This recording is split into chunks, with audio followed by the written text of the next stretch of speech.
Tax payers के लिए एक अच्छी खबर है और एक बुरी खबर है।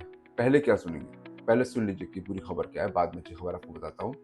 आपके पास भी इनकम टैक्स डिपार्टमेंट का कोई नोटिस, डिमांड नोटिस वगैरह आया है क्या? अगर नहीं तो हो सकता है कि आपको कुछ दिनों में आ जाए।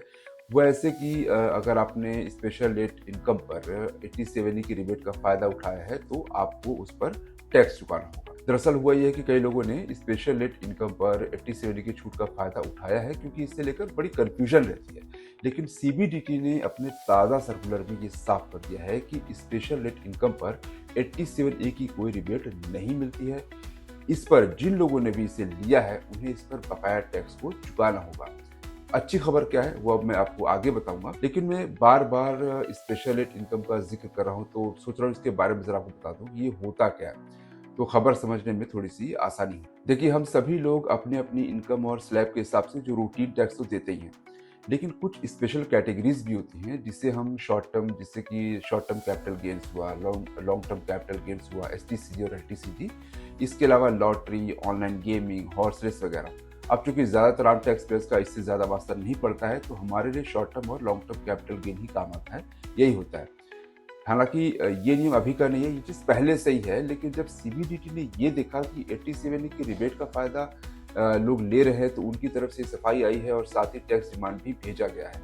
दरअसल कई टैक्स पेयर्स ने फाइनेंशियल ईयर 23-24 में शॉर्ट टर्म कैपिटल गेन्स पर भी टैक्स रिबेट क्लेम किया था, लेकिन इनकम टैक्स डिपार्टमेंट ने इस रिक्वेस्ट को स्वीकार नहीं किया, एक्सेप्ट नहीं किया और रकम पर टैक्स डिमांड जारी कर दिया।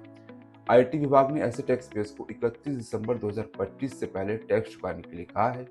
लेकिन देखने वाली बात इसमें यह है कि इसमें वो लोग भी शामिल है जिन्हें पहले अनजाने में छूट दे दी गई थी, उससे आईटी डिपार्टमेंट ने सुधार लिया है। तो हो सकता है कि आप में से कुछ लोगों को पहले तो छूट मिल गई हो, लेकिन अब आपको टैक्स देना पड़ सकता है। सीबीडीटी के सर्कुलर में जो 19 सितंबर को जारी हुआ है, इसमें क्या कहा गया है मैं आपको बता देता हूं ताकि आप लोगों को जो है बिल्कुल क्लियर हो जाए। सीबीडीटी कहता है कि ये देखा गया है कि कुछ मामलों में रिटर्न पहले से ही प्रोसेस हो चुके थे और टैक्स योग्य आय पर अधिनियम की धारा 87A के तहत विशेष दरों पर छूट दी गई थी। ऐसे मामलों में ऐसी छूट को अस्वीकार करने के लिए सुधार किए जाने चाहिए जो गलत तरीके से दी गई है। ऐसे सुधारों के परिणाम स्वरूप डिमांड्स बढ़ेगी।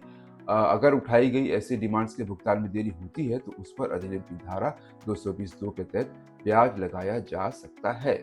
इस सर्कुलर में बकाया टैक्स पर ब्याज की बात कही गई है, लेकिन डिपार्टमेंट ने यह कहा है कि अगर 31 दिसंबर 2025 तक जो लोग टैक्स को डिपॉजिट कर देंगे उनका ब्याज माफ कर दिया जाएगा।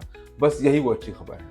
तो आपके पास अभी काफी समय है। अब 87A के बारे में जरा जान लेते हैं। दरअसल 87A का मकसद छोटे टैक्स पेयर्स को राहत देना है, क्योंकि अगर उनकी कुल आय एक तय सीमा के भीतर रहती है तो इफेक्टिव टैक्स बिल जीरो हो जाता है। जैसा 2023-24 के लिए ओल्ड टैक्स रिजीम के तहत ये 5 लाख रुपए थी और न्यू टैक्स रिजीम के तहत ये 7 लाख रुपए थी, जिससे पिछले बजट में बढ़ा करके 12 लाख कर दिया गया था। मतलब जिनकी सालाना इनकम 12 लाख है तो उन्हें 87A के तहत टैक्स रिबेट का फायदा मिलता है, जो कि अब 60,000 हो चुकी है, जो कि पहले 25,000 हुआ करती थी।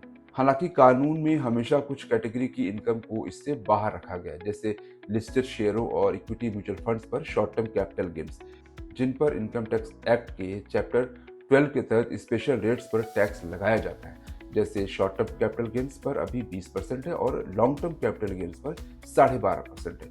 बावजूद इसके कई टैक्स पेयर्स ने पिछले साल रिटर्न फाइल करते समय ऐसे गेन्स पर टैक्स रिबेट क्लेम किया और कई मामलों में सेंट्रल प्रोसेसिंग सेंटर यानी सीपीसी ने अप्रूवल भी दे दिया, उसे स्वीकार भी कर लिया, उसका रिटर्न प्रोसेस कर दिया और छूट दे दी।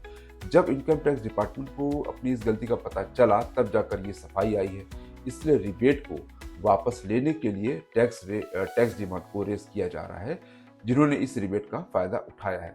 अब सवाल उठता है कि अब टैक्स पेयर्स आगे क्या करें। देखिए, वो टैक्स पेयर्स जिन्होंने स्पेशल रेट्स की इनकम पर 87A रिबेट को क्लेम किया था, अब उन्हें रेक्टिफिकेशन नोटिस मिला है। तो आगे क्या करना है कि सीपीसी से जो भी नोटिस आपको मिला है उसको ध्यान से पढ़ें।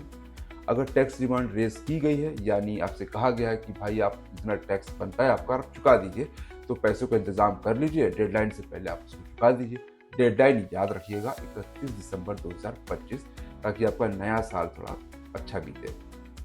अगर आपको लगता है कि आपको जो नोटिस मिला है वो सही नहीं है तो बेशक आप उसे चैलेंज कर सकते हैं। ये आप पर निर्भर करता है कि आप करना क्या चाहते हैं। फिलहाल इस खबर में इतना ही, और इसमें कुछ अपडेट होता है तो हम लेकर हाजिर होंगे। तब तक के लिए जय हिंद।